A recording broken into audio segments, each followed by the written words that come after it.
Hi, and thanks for tuning in.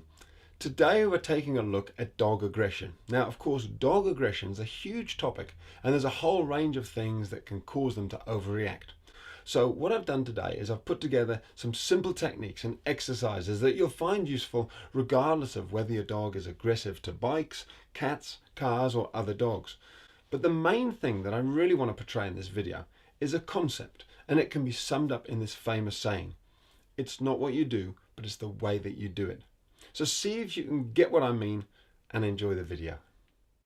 So in this consultation, I'm working with Tane. He's an 18-month-old Staffy Cross Mastiff, and his owner has asked me to come and assess him around other dogs because when he was about 8 months old, something like that, he started becoming a little bit dominant and aggressive. His owner kept him away from other dogs because he didn't want any trouble, and it's just sort of that period of time that he's been away from other dogs has got bigger and bigger, and now he really hasn't been around dogs for a long, long time. So I'm not taking any chances with him. We've got a muzzle on him, we've got him on a harness there, and I'm going to ask his owner to walk out onto the grass, and then I'll bring one or more of my dogs over, and I want to show you how I work this sort of situation. So the first thing we need to do is really keep control of the situation. So you can see I've got two of my dogs there on leashes. That's the two boys. They're very good, but the last thing I want is them jogging over to say hello, so I'll keep control of them with a short leash. You could use a long line. Inca there in the foreground, she's not going anywhere, so she's free to wander around. And of course Tane's on a lead. So you need that control to start with. The next thing to look at is the energy of the dog. So clearly my dogs are very calm and relaxed, which is brilliant. On a scale of 1 to 10, I'd probably put him down at a 2 or a 3. But Tane here, you can see his energy level is much more what I'd say is a 7 or almost an 8. 8 out of 10. His tail is upright. He's stiff and strong, and he's pulling towards my dogs. Not really what you're looking for. So when a dog's feeling like this, confident, strong, and almost looking for a bit of trouble and sort of wanting to man up, the best thing to do is give them some time. Just move them away. They're not ready yet. And time's on your side. As you'll see, Tane will calm down, but you don't want to bring him over to meet the dogs in question when he's in that sort of state. Now what I'm going to do here is a very simple technique, but it's very powerful. It's something I call stop, start, change direction. You basically put a lead on your dog, you walk them round and round, doing anything except for focusing on the other dog. In other words, I'm going to focus my dogs on the grass to the right and the grass to the left. Come on guys, let's go and smell the flowers. Tane's owner's doing the same, and you're going to see that just a few minutes of this is going to calm his dog right down. It's actually truly amazing. I'll show you a shot of before and after.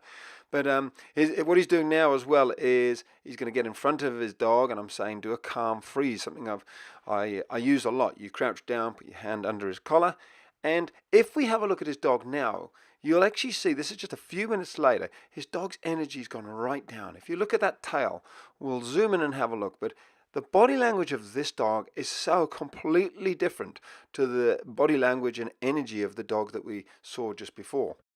Here he is just 10 minutes earlier, confident, dominant, tail erect, challenging.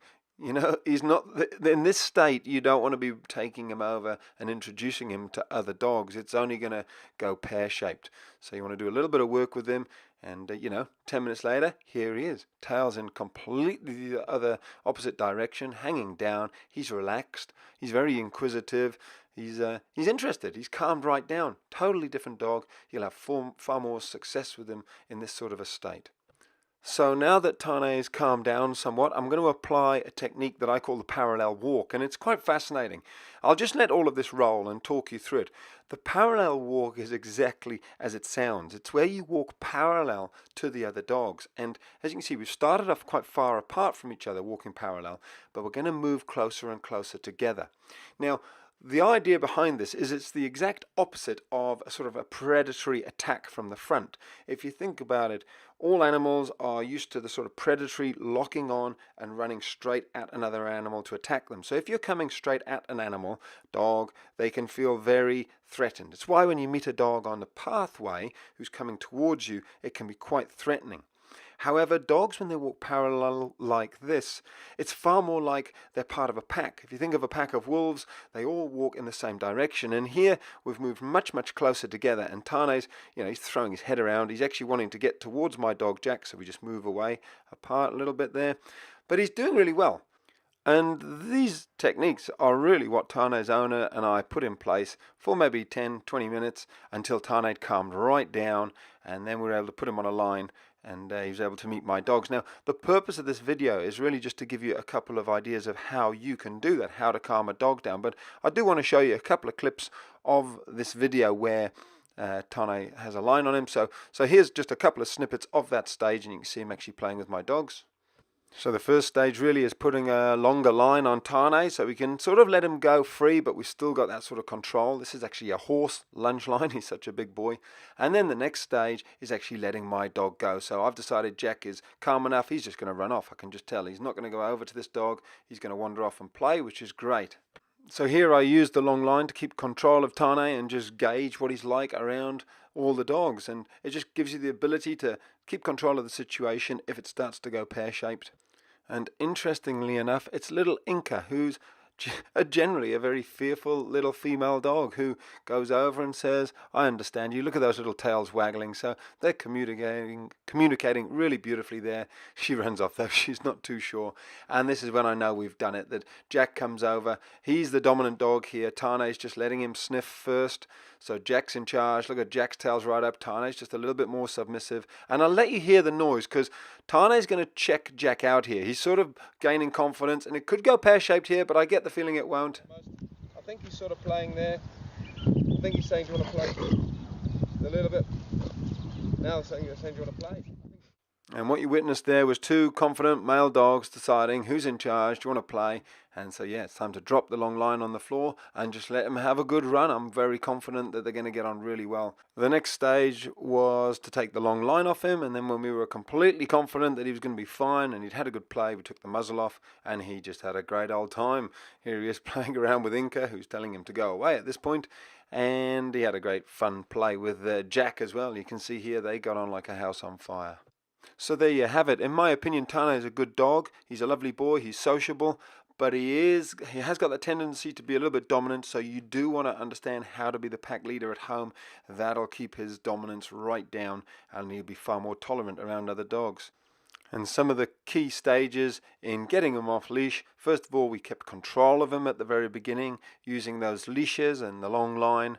Secondly, we were constantly reading the energy, the situation. Every situation was different, and if it wasn't right, then we just moved him away. So just walk away, focus on something else, and just remember, there's no rush. Take your time, because time is on your side. So there you go. As you can see, we turned a potentially volatile situation into a really successful day, and we gave Tane some much deserved freedom and socializing off leash, and we gave his owner some hope. Back at Tane's home, I also went through with his owner the importance of leadership, because this will actually be the foundation on which the relationship is built. Now, let me clarify the key concept I referred to at the start, that it's not what you do, but it's the way that you do it. A concept which flows through all of that training in the video and all that I do. Basically, you've got to keep control of the situation. You've got to stay calm and take your time. That's all for today. See you tomorrow, and until then, have an awesome day.